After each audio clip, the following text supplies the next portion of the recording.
हरे कृष्णा। आज हम बात करने वाले हैं इंडिया और इंग्लैंड के तीसरे टी20 मैच के बारे में। पहला धुल चुका था बारिश से, दूसरे के बारे में मैंने इंस्टाग्राम पे आपको बताया था कि इंग्लैंड के जीतने के चांसेस ज़्यादा हैं। क्यों ज़्यादा हैं वो भी समझाया था। जैसे कि 4 तारीख थी कल, 4 जुलाई, और इंग्लैंड का जो टोटल है ENG का जो टोटल है वो भी 4 पे आता है। उसके अलावा हैरी ब्रूक जो कैप्टन है उसका मूलांक भी 4 है। तो ये तीनों चीज़ें कल मैच कर रही थी, तो चांसेस ऑब्वियसली कल ज़्यादा थे हैरी ब्रूक के, यानी कि इंग्लैंड के जीतने के। आज बात करेंगे तीसरा जो हमारा टी20 मैच है उसमें किसके ज़्यादा चांसेस हैं जीतने के। तो चलिए स्टार्ट करते हैं। सबसे पहले लिख लेते हैं कल की डेट, यानी कि नॉट कल की नहीं, परसों की। ये 5 तारीख है आज, तो परसों होने वाला है मैच 7 जुलाई 2026। तो यहाँ से हम मूलांक और भाग्यांक निकालेंगे कल उस दिन की डेट का। तो मूलांक हो गया आपका 7 का 7 आ गया। भाग्यांक जो है वो हो गया 7 और 7 14, 14 और 1 15, 6 आ गया यहाँ पर टोटल। तो 7 तारीख का जो जिस दिन मैच है उस दिन का मूलांक भाग्यांक 7 और 6 है। ठीक है जी, इसको अपने दिमाग में एकदम क्लियर रखिएगा। अब बात करते हैं श्रेयस और हैरी ब्रूक, इनके डेट ऑफ बर्थ की। तो श्रेयस की जो डेट ऑफ बर्थ है वो है 6/12/1994, और हैरी ब्रूक की जो डेट है वो है 22/2/1999। ये इनकी डेट ऑफ बर्थ है दोनों की। इसके अलावा इंडिया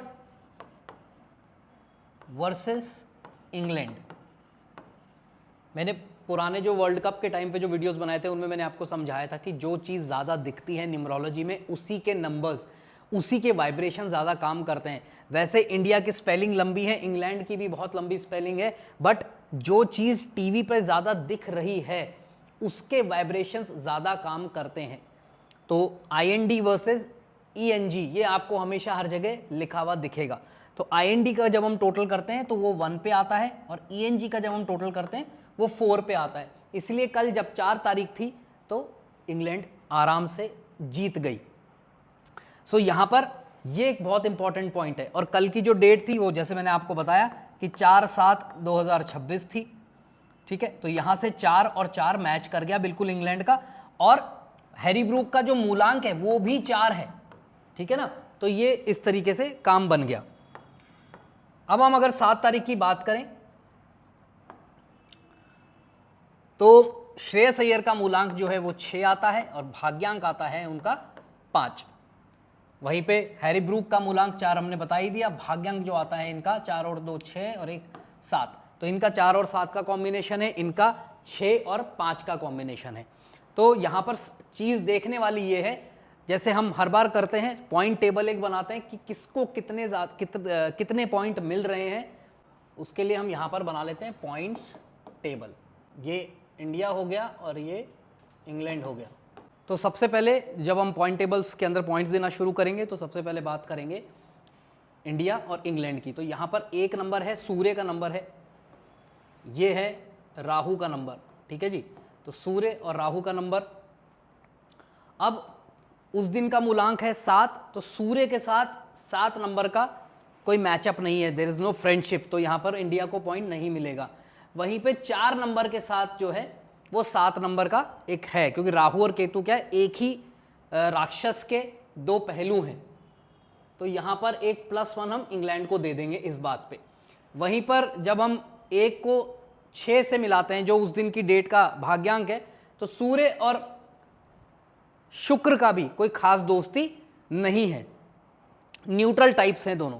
वहीं पर इनका 4 और 6 की दोस्ती है, तो एक और इंग्लैंड को यहाँ पर हम +1 दे देते हैं। अभी मैंने अपना फाइनल डिसीजन नहीं दिया है, तो आप ये मत सोचना कि इंग्लैंड ही जीतेगी। लेट्स सी कि क्या होने वाला है, इसमें कुछ ट्विस्ट एंड टर्न्स भी देखेंगे।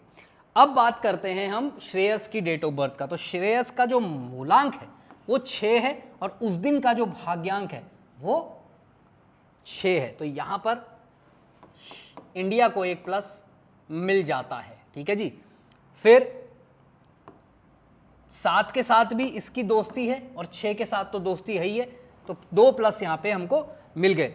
वहीं पे बुध और केतु 5 और 7 की दोस्ती नहीं है, पर 5 और 6 की बहुत अच्छी दोस्ती है, तो अगेन यहाँ पे एक और प्लस पॉइंट मिल जाता है। यहीं पे अगर हम देखते हैं कि इसका मूलांक 4 है और 7 है, तो 4 और 7 की जी हाँ दोस्ती है, तो एक और प्लस इनको भी मिलेगा, और 7 और 7 की तो दोस्ती है ही, तो यहाँ पर एक और पॉइंट मिल जाएगा।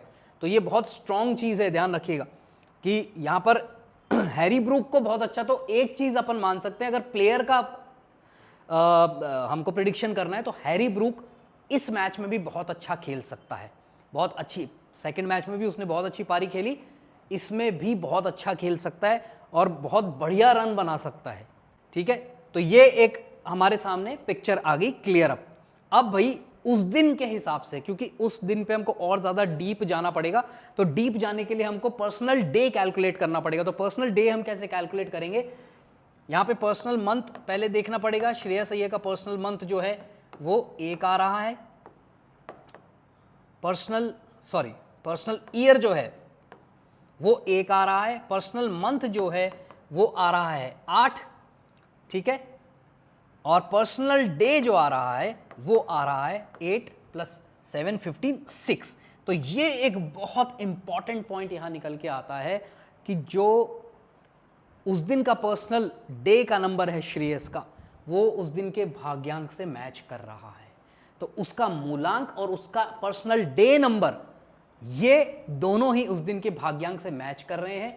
तो ये एक बहुत ज़्यादा इंपॉर्टेंट पॉइंट निकल के आता है यहाँ पे कि यहाँ श्रेयस भी बहुत अच्छा परफॉर्म कर सकता है। और यहाँ से क्योंकि पर्सनल डे उस पर्टिकुलर दिन की जब हम बात करते हैं तो वो नंबर बहुत ज़्यादा इंपॉर्टेंट हो जाता है, तो वो यहाँ पर श्रेयस को सीधा सीधा सपोर्ट कर रहा है। तो इंडिया के थोड़े से यहाँ पर पॉजिटिव ज़्यादा हो जाते हैं, पॉइंट जीतने के चांसेस थोड़े से ज़्यादा बढ़ जाते हैं। वहीं पर अगर हैरी ब्रूक का हम पर्सनल ईयर कैलकुलेट करते हैं तो उसका आता है 7, ठीक है जी। पर्सनल मंथ जब कैलकुलेट करते हैं तो 7 और 7 14 5, और उसका पर्सनल डे जब हम कैलकुलेट करने जा रहे हैं तो 7 और 5 12, 12 का हो गया 3। तो ये जो पर्सनल डे आ रहा है ना, ये 3 और ये 6, ये आपस में एनिमी नंबर है। तो ये एक बहुत बड़ा माइनस पॉइंट है इंग्लैंड के साथ उस दिन, कि वो शायद जीतना उनके लिए थोड़ा सा मुश्किल हो सकता है, ये चीज़ याद रखिएगा। अगर हम एस्ट्रोलॉजिकल एस्पेक्ट से देखें तो इंडिया और इंग्लैंड दोनों का ही सेम राशि बनता है, तो कुंडली दोनों की सेम ही बनेगी।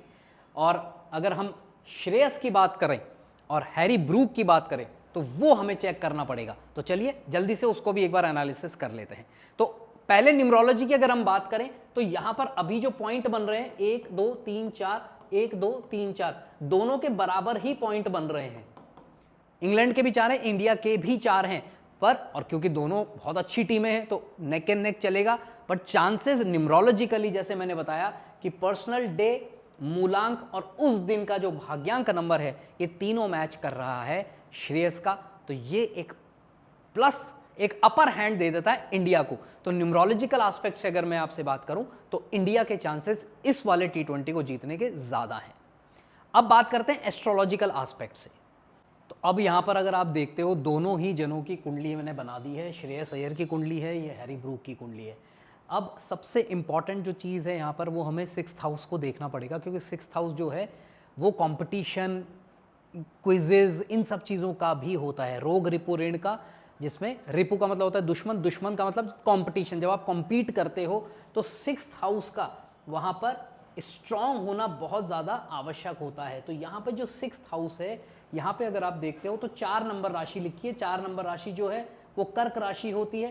कर्क राशि के जो स्वामी हैं वो चंद्रमा होते हैं, मून जिसको हम बोलते हैं। अब वहाँ पर बैठे हुए हैं गुरु बृहस्पति 6th हाउस में उच्च के हुए हैं। 4 नंबर राशि में वो उच्च के होते हैं। तो यहाँ पर 6th हाउस जो है वो श्रेयस अय्यर का बहुत स्ट्रॉन्ग हुआ है। अब आप ये कह सकते हो कि उनकी कुंडली के हिसाब से तो अभी गुरु वैसे ही अक्टूबर तक तो चल ही रहे हैं, उच्च ही चल रहे हैं, तो इस मैच में क्यों हार गए। अब उस पे अपन आएंगे। तो 6th हाउस एक जो होता है, 6th हाउस की जब हम बात करेंगे तो वो तो टिक हो गया, वो तो अभी अच्छी पोजीशन पे है। तो यहाँ पर एक +1 इनको दे देते हैं।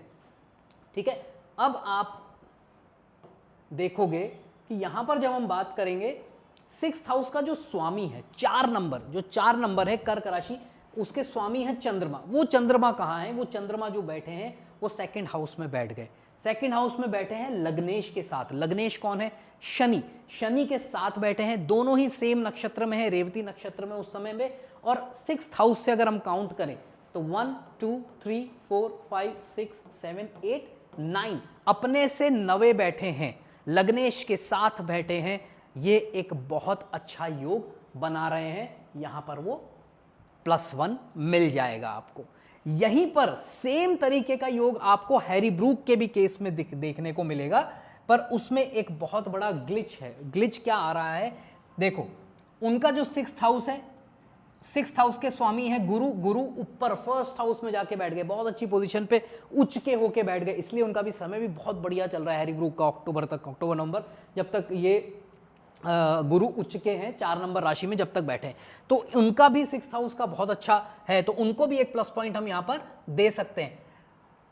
परंतु और जो उनका 1st हाउस का स्वामी है वो 9th में चला गया, अपने से 9th में, जैसे मैंने कहा था ना, यहां से अपने से 9th में चले गए, तो ये भी अपने से 9th में चला गया, तो ये भी एक बहुत अच्छा योग बन रहा है यहां पर, इनके साथ भी बहुत अच्छा है। और वो बैठे हैं शनि। अब प्रॉब्लम यहां जो सबसे बड़ी है ना, वो ये है कि यहां इसकी कुंडली में, श्रेयस की कुंडली में शनि देव जो है वो लग्नेश है, और लग्नेश बहुत स्ट्रांग होता है किसी भी कुंडली का, परंतु यहां शनि इसकी कुंडली में 7वें और 8वें के स्वामी है। 7वां मार्केश होता है और 8वां जो है वो प्रॉब्लम्स का ज्यादा, मतलब नेगेटिव हाउस में माना जाता है। तो इनका चंद्रमा जो है वो एक नेगेटिव हाउस के स्वामी के साथ बैठा हुआ है, तो यहां पर चंद्रमा की जो पावर है वो बहुत ज्यादा नीचे हो जाती है। तो इसका मतलब क्या है कि यहां पर इनका चंद्रमा थोड़ा सा वीक हो जाता है। वहीं पर श्रेयस अय्यर का चंद्रमा 6th हाउस का मालिक, 6th हाउस का स्वामी अच्छा हो जाता है, 6th हाउस मजबूत हो जाता है, लग्नेश के साथ बैठ के वो और ज़्यादा मजबूत कर देते हैं। बाकी ग्रहों को हम अभी नहीं देख रहे, हम ज़्यादा चंद्रमा को देख के काम कर रहे हैं। तो इनसे इनकी राशि का यहाँ बैठा है और इनके कुंडली के अंदर 9th में बैठा है, पर 8th हाउस की स्वामी के साथ बैठा है और यहाँ बैठा है लगन के स्वामी के साथ। तो ये एक बहुत अच्छा योग बन रहा है उस दिन के लिए। तो यहाँ श्रेयस के चंद्रमा को मजबूती मिल रही है, वहीं यहाँ पर उनके चंद्रमा को उतनी मजबूती नहीं मिल रही। तो एस्ट्रोलॉजिकल एस्पेक्ट से भी थोड़ा सा एक, जिसे कहते हैं ना कि एक अपर हैंड लेके श्रेयस चल रहे हैं। तो आउट एंड आउट अगर हम बात करें तो इंडिया के चांसेस ज़्यादा हैं इंग्लैंड से जीतने के, ठीक है ना। इंग्लैंड के हैरी ब्रूक का अच्छा समय चल रहा है, अच्छा टाइम चल रहा है, पॉइंट्स दोनों के लगभग बराबर हैं, पर एक्चुअली में मैंने यहाँ 1 पॉइंट देना चाहूँगा मैं इंडिया को, श्रेयस को, क्योंकि उनका चंद्रमा की पोजीशन ओवरऑल बहुत अच्छी है। तो अगर यहाँ पर टोटल देखें तो यहाँ 7 होता है और यहाँ पर 6 होता है। तो ओवरऑल जब हम बात करते हैं एस्ट्रोलॉजिकल लेवल पे और न्यूमरोलॉजी के हिसाब से, तो दोनों ही के हिसाब से 7 तारीख के दिन, मैं 7 तारीख की बात कर रहा हूँ जिस दिन इंडिया का मैच है, उसके हिसाब से श्रेयस अय्यर का एक अपर हैंड है। तो कहना ये चाहूँगा कि इंडिया ही उस दिन जीतेगी, उसके चांसेस ज़्यादा हैं जीतने के। ठीक है जी। तो अगर आपको वीडियो अच्छा लगा है, इन्फॉर्मेटिव लगा है, तो लाइक कर देना, शेयर कर देना औरों के साथ भी। Thank you so much for watching this video. God bless you all the best. Hare Krishna.